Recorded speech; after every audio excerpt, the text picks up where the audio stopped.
and stop, you're out of heat, so now you've got to lift it off.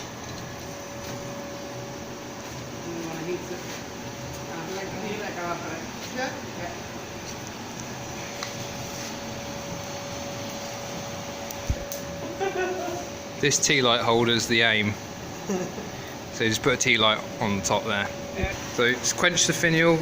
Well, that's fine, plenty. Okay, now back onto the jig.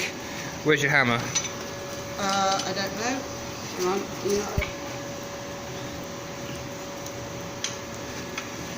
Okay. So now pull round and tap in there.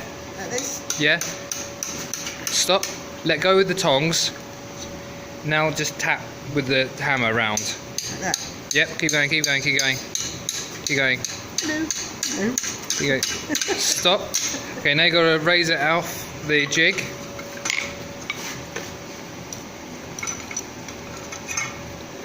And turn it and have a look to see where it needs tweaking and straightening up. So at the back at the finial it needs a good straighten up. Yeah, so how do I do that?